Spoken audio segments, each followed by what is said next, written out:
Imagine this. You've worked for years, collected paychecks, maybe even set up a retirement account, but somehow the finish line of real freedom still feels miles away. You're doing everything they said, budgeting, saving, investing, yet it's like running on a treadmill that never stops. What if the problem isn't you, but the system that keeps you chasing? J.L. Collins saw through that illusion. He realized that Wall Street thrives on confusion. The more complicated the advice, the richer the brokers get. And that's when he did something radical. He simplified everything.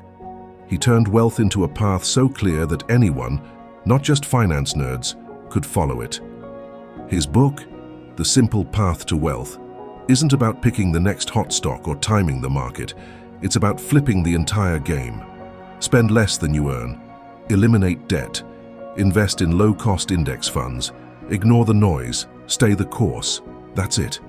And yet it's everything. But don't let the simplicity fool you. Because buried inside this book is one truth most people never understand.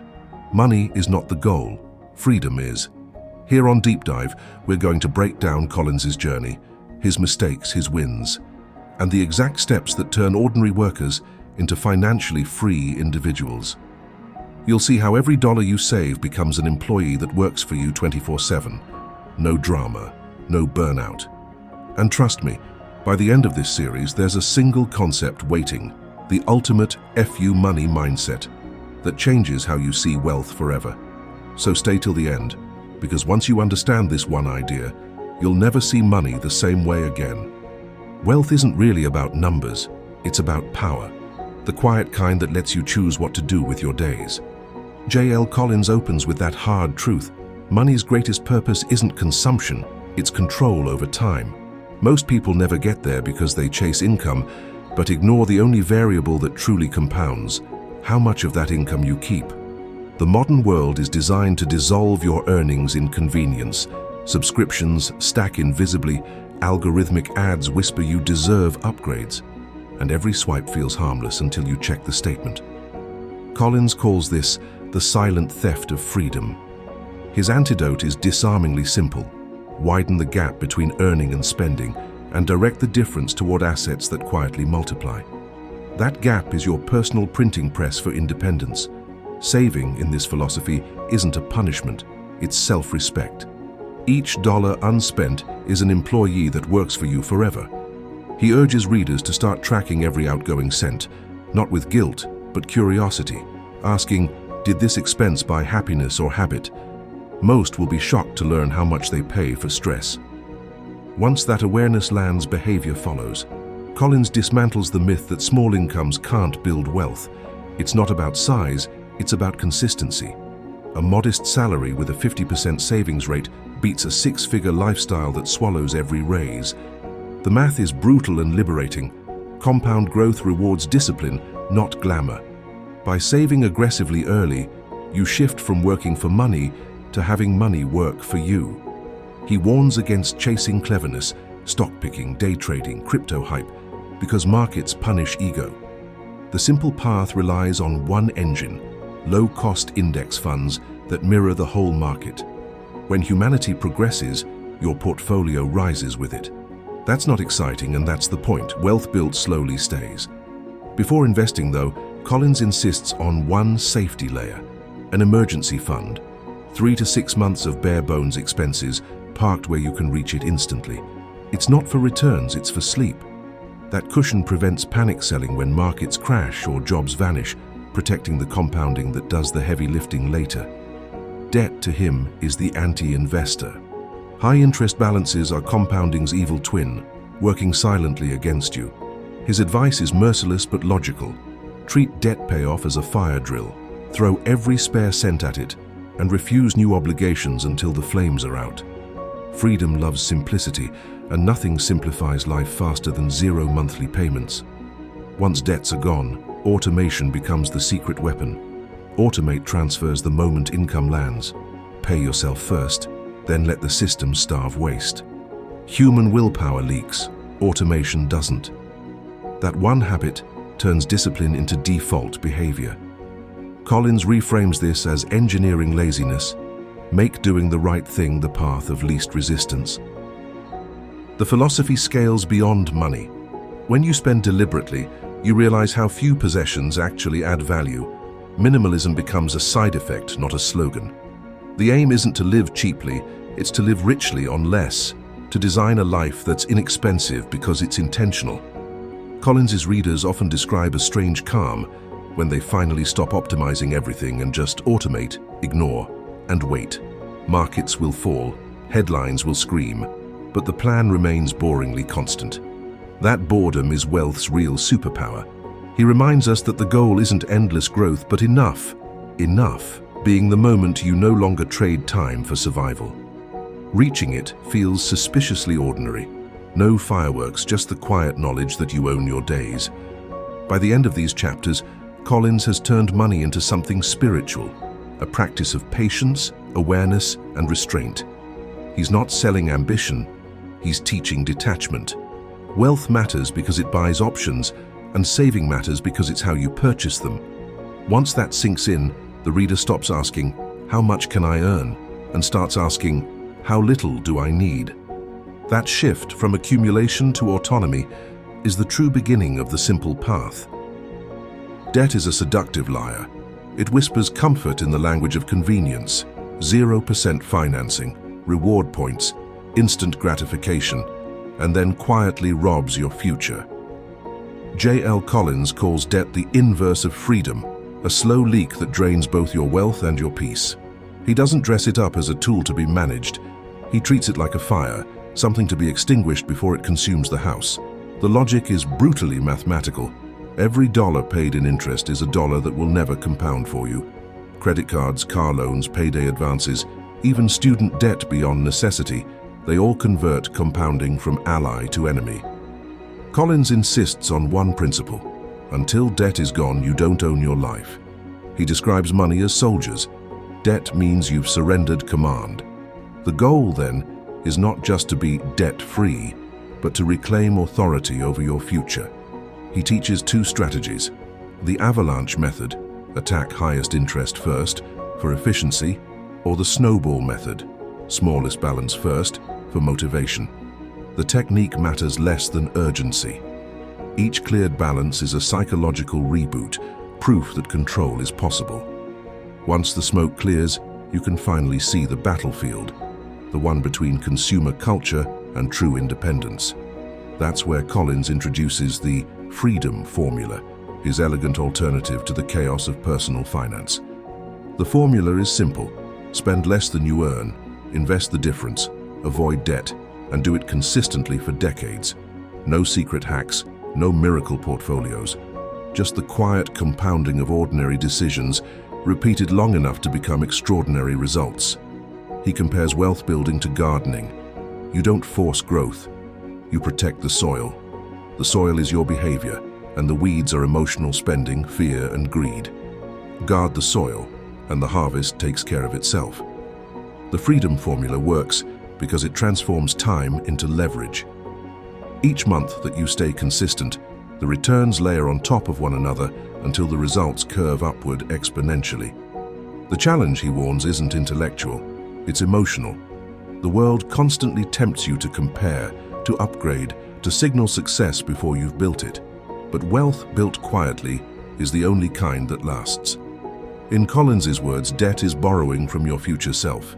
Investing is gifting to your future self. That contrast defines every financial decision you'll ever make. The freedom formula tilts that balance permanently toward the positive. It doesn't require market timing, luck, or a perfect economy. It only requires patience and persistence. The moment you internalize this, money stops being stressful. It becomes mechanical. You stop asking, how can I make more, and start asking, how much is enough? That question unlocks contentment, and contentment is the compound interest of peace. By turning your back on debt and adopting the freedom formula, you begin to buy something priceless: choice. The choice to walk away from a toxic job, to take a creative risk, to spend your days as you please.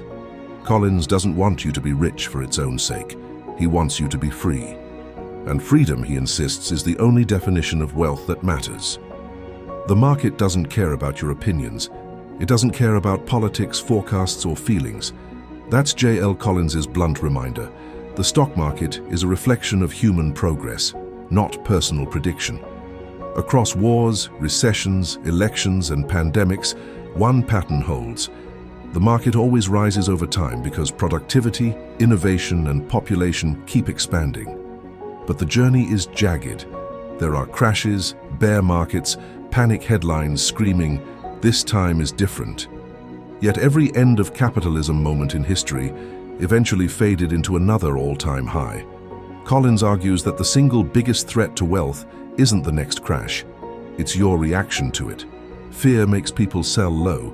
Greed makes them buy high. Both destroy compounding. The irony is that the chaos everyone fears is the very mechanism that fuels long-term gains. When markets tumble, dividends keep flowing, and share prices go on sale for those patient enough to buy. He tells readers to stop trying to outsmart the system. Timing the market is a fool's game. Time in the market is the winning strategy. Each dip is a discount, not a disaster. Your emotions are the only real enemy here. That leads directly to his core solution, index investing. Instead of chasing the next big stock, Collins champions owning the entire market through broad, low-cost index funds. One fund, thousands of companies, the economy itself working for you. The brilliance of this approach lies in what it removes: guesswork, trading fees, and stress. With an index fund, you stop asking, which stock will win, and start trusting that the global economy will. Historically, that's been a very reliable bet. He calls this the ultimate lazy portfolio, and lazy in this case means unstoppable. Because the truth is, most active investors underperform precisely because they do something. They tinker, react, or panic, while the quiet investor simply keeps buying. Collins loves that simplicity because it aligns with human psychology. We're terrible at timing and great at consistency. Automate contributions, reinvest dividends, and let compounding run uninterrupted. He explains how index investing doesn't just build wealth, it preserves sanity. You no longer need to track tickers, earnings calls, or daily charts. You're liberated from the illusion of control. The market becomes background noise, not a roller coaster. And while the talking heads warn about crashes, Collins reframes them as clearance sales.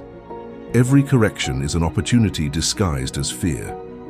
If you can stay calm when others panic, he says, the market will transfer their money to you.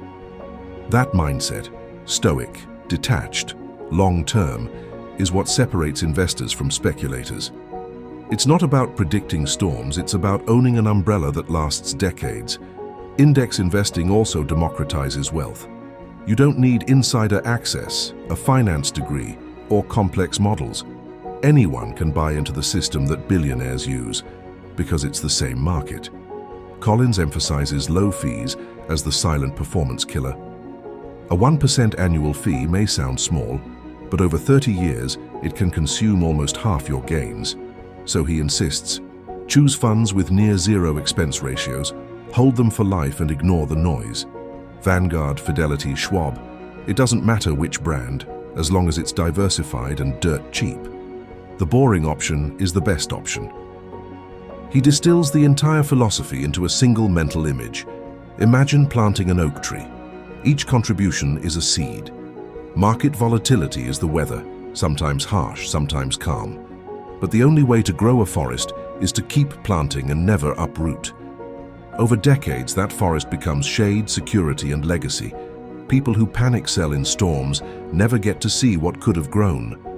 The market always wins, not because it's perfect, but because humanity adapts, rebuilds, and keeps creating value. Betting against that is betting against human progress. So Collins's challenge to every reader is simple. Stop trying to win over the market and start winning with it. Own the whole game, stay invested, and let time do the heavy lifting. Because in the end, patience, not prediction, is the most profitable strategy ever invented. Compounding isn't math, it's magic disguised as arithmetic. J.L. Collins calls it the single most powerful force in the universe that most people never harness. It's the quiet, invisible process where small, consistent actions multiply beyond imagination. $1 invested today can become 30 in a few decades. not because of luck or brilliance, but because of time. The longer your money stays invested, the more it works for you. And when the returns start earning their own returns, the growth curve bends upward like a rocket. That curve, the exponential one, is where freedom lives. The tragedy, Collins says, is that most people quit before reaching that bend. They pull out after short-term losses or chase faster thrills elsewhere, resetting the clock again and again. Wealth doesn't come to the smartest, it comes to the most patient. Every crash, every dip, every boring year is part of the game. The rule is simple: stay in long enough, and compounding will do the work your willpower can't. He illustrates this through a metaphor: the snowball. Imagine a small ball of snow at the top of a hill. Each dollar you save and invest is another handful packed on. As the ball rolls, it picks up more snow, growing heavier and faster. At first, the progress seems painfully slow, almost invisible. But momentum is deceptive. It accelerates silently, then all at once. The trick is to keep the snowball rolling through every season, even when the hill feels flat, even when storms melt the edges, because one day, that little snowball becomes unstoppable. Collins calls this the wealth snowball, and it's his favorite image in the entire book. The compounding principle extends far beyond money. It's how knowledge, habits, and even relationships build value. Each book read compounds into wisdom. Each act of discipline compounds into identity. But financial compounding is the most measurable and the easiest to ruin with impatience. Collins hammers this truth. You cannot time compounding, you can only respect it. He mocks the obsession with quick profits and complex strategies that try to optimize every decision. Your wealth doesn't need you to be clever, he writes. It needs you to be consistent. That's why automation is non-negotiable. By setting automatic investments, monthly, unflinching, you remove emotion entirely. You stop negotiating with yourself every payday. The market moves, but your habits don't. Over decades, that mechanical consistency becomes wealth's superpower. He also warns about the dark side of compounding: debt. Just as invested dollars grow for you, borrowed dollars grow against you. Interest never sleeps. It compounds relentlessly, whether you're awake or not. Paying off high-interest debt is like earning a guaranteed return. Every dollar freed from that burden is a soldier you've rescued to fight on your side. The difference between the investor and the debtor isn't intelligence, it's direction. Both are compounding, one forward, one backward. To make compounding visceral, Collins asks readers to imagine planting a single apple tree. The first few years, nothing seems impressive, just slow growth. But in time, that tree bears fruit, and those fruits carry seeds. Each seed grows into another tree, each of those producing more. That's what your portfolio does when left alone. One investment spawns dividends, dividends buy more shares, and shares grow into new dividends. The forest thickens, not because of frantic activity, but because you stayed out of its way. Compounding thrives on boredom. It rewards stillness and punishes interference. By now, the philosophy is clear. Wealth is not built by effort alone, but by duration. The simple path isn't about working harder, it's about working longer with the same simple system. You can't control the markets, but you can control your time horizon. The investor who stays invested through recessions, headlines, and fear eventually looks like a genius, but in truth they just refuse to quit. Compounding turns the passage of time itself into an ally, and that's the greatest financial miracle of all. You don't need to predict the future, because time is the future, and it's always on the side of those who stay. There's a moment in every person's life when they realize money isn't about luxury, it's about leverage. J.L. Collins calls that moment the FU money threshold, and it's not as crude as it sounds. It's the sum of freedom, the point where you can walk away from anything: a toxic boss, a hollow relationship, a city that drains you, and not collapse. FU money is the financial buffer that separates obligation from choice. It doesn't mean you're rich, it means you're uncaged. Collins tells the story of his own awakening. After years of chasing raises and promotions, he realized that true security wasn't in climbing the ladder, it was in not needing the ladder at all. Once you have enough saved and invested, you stop negotiating from fear. You start speaking from truth. Whether it's saying no to a job you hate or yes to a creative risk, that money becomes a form of quiet power.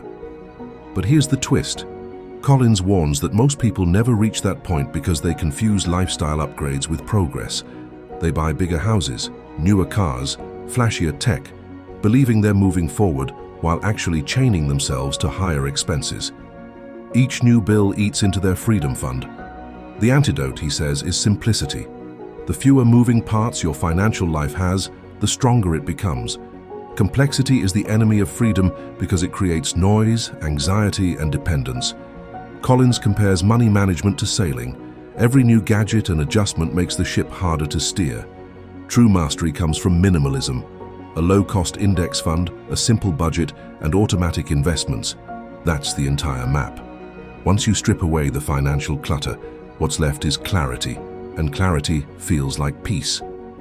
He also explores the emotional side of simplicity. We live in an age of infinite options, where more always feels better.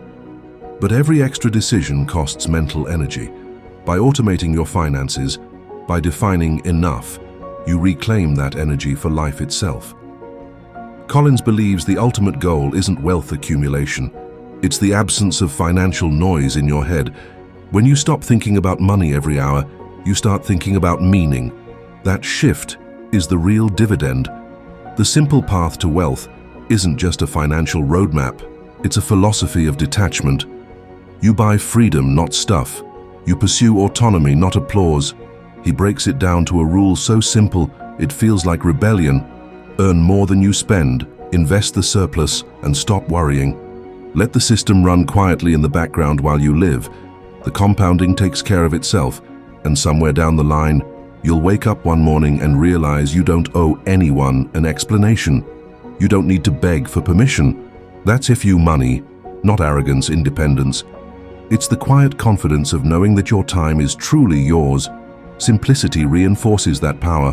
When your needs are small, freedom arrives sooner. Collins describes it beautifully. Every expense delayed brings your independence closer. Each time you choose contentment over consumption, you shorten the distance between you and your peace. It's a paradox. By wanting less, you gain everything. Because freedom doesn't come from having it all, it comes from needing almost nothing. The market isn't your enemy, it's your accomplice.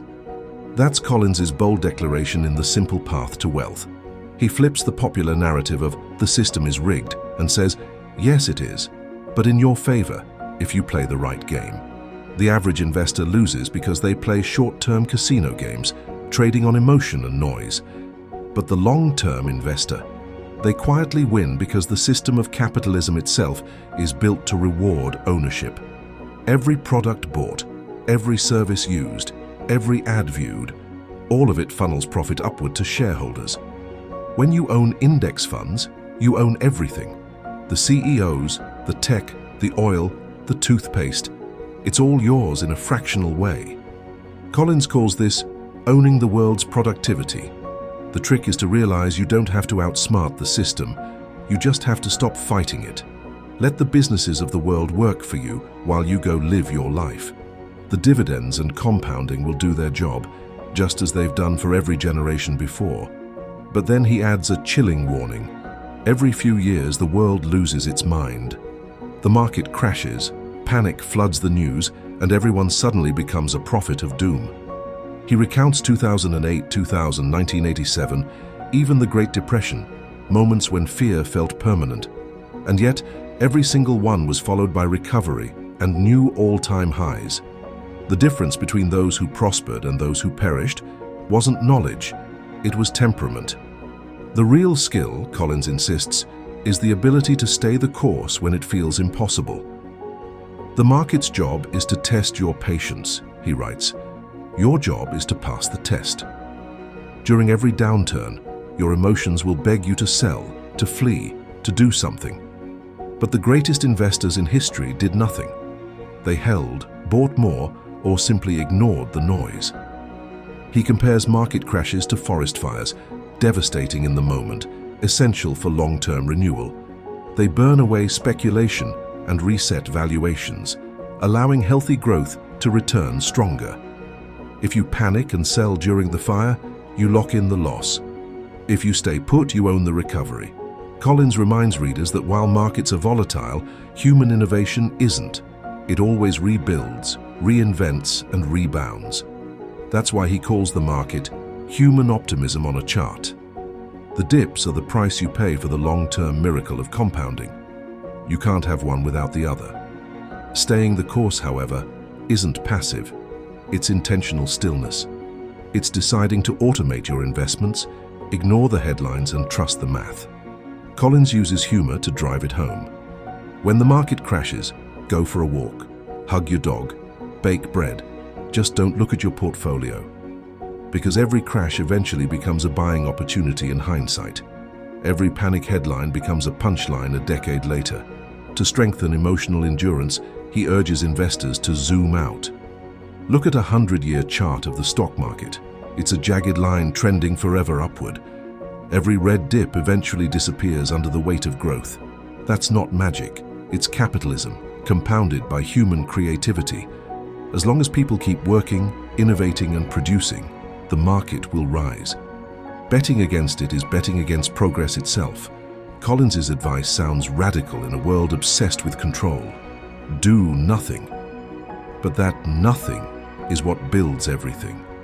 Those who stayed invested through chaos didn't just survive, they thrived. Their portfolios doubled while others were still licking their wounds. The lesson? The market rewards courage, not panic, patience, not prediction. And when the world loses its mind again, and it will, your job is to remember. This game is already rigged in your favor. The only way to lose is to quit. At this point, J.L. Collins steps back from charts and numbers and asks the question most financial books avoid. What's the point of all this money anyway?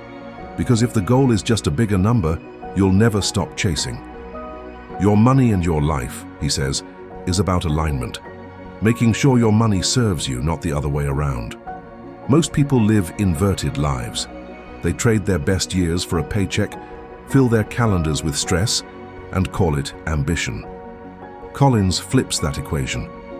Money is a tool for time, not the other way around. Every dollar invested isn't just capital, it's future freedom units. The earlier you learn to trade consumption for autonomy, the faster you reclaim your life. Wealth, he reminds, is measured not by the things you can afford, but by the number of days you can wake up and do exactly what you want. He brings back the central metaphor, the simple path. It's not about deprivation, but clarity. You stop buying status symbols because you no longer need external validation. You stop hustling for titles because you realize ownership of your time outranks any corner office. True wealth is the ability to choose what to do, when to do it, and who to do it with.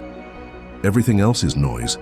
Collins tells stories of people who hit financial independence early and discovered that beyond the numbers, what really mattered was meaning.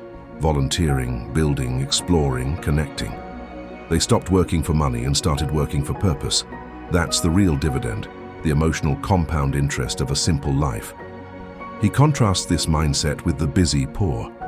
These are high earners who never feel free because they've built expensive cages, luxury lifestyles that demand constant feeding. Every upgrade tightens the leash. Collins dismantles the myth that more income equals more happiness. Studies show satisfaction plateaus quickly, while time and autonomy remain infinite sources of joy. The simple path, he says, is about reclaiming control of your energy. Every hour you own is a victory. Every unnecessary purchase delayed is a step closer to peace. And in one of his most powerful insights, he defines the true meaning of wealth, peace of mind. The ability to sleep well, to wake without anxiety, to walk through life without flinching at bills or headlines. It's the state where money no longer dictates your mood. Collins argues that the ultimate return on investment isn't in percentages, it's in serenity. Once your systems run automatically, your money grows quietly while you live loudly. That's when wealth stops being financial and becomes philosophical. He closes this section with an idea that lingers. Money is simple, life is not. But if you master the simple part, the rest of life gets lighter. That's the paradox at the heart of this book. Simplicity, patience, and time, the three forces that turn financial freedom into emotional freedom. Because in the end, the goal was never to get rich. The goal was to get free. If you've made it this far, Colin says, you've already done the hardest thing. You've started thinking differently. Because The Simple Path to Wealth isn't just a book about money, it's a manual for freedom. The curiosity that began at the start, how can ordinary people achieve extraordinary wealth without the chaos, comes full circle here. The answer is disarmingly simple: clarity, patience, and discipline. No shortcuts, no secret formulas, just timeless truth executed consistently. Collins reminds us that the goal was never to hoard wealth, but to reclaim time. To wake up every morning and know your life belongs to you. That's the quiet revolution hidden in every automatic investment, every expense resisted, every moment of financial calm you build. It's not about retiring early, it's about living deliberately. He ends with a truth that sounds almost spiritual. Financial independence doesn't make you a different person. It reveals who you've been all along, buried under debt, stress, and distraction. Once the noise fades, you discover your natural rhythm. Some people use that freedom to travel, others to create, others simply to rest. But everyone, he says, rediscovers peace. And that peace is priceless. The final paradox of the book is beautiful. You chase money for control, and in the process, you learn to let go. You stop forcing outcomes because you finally trust time. Compounding doesn't just grow your investments, it grows your patience, your wisdom, your gratitude. The Simple Path to Wealth isn't really about becoming rich, it's about becoming unshakable. When the markets crash, you stay calm. When the world screams for more, you whisper, "I already have enough." That's the payoff of the entire journey. The power to say no, the grace to walk away, and the joy of knowing you've built a life that can't be bought or borrowed. So when you close this book or this video, don't just walk away inspired. Walk away decided. Decide to keep your path simple, your mind steady, and your focus on freedom. Because real wealth was never about money, it was about mastery over time, fear, and self. And if that doesn't sound like a miracle, maybe you've forgotten what peace feels like.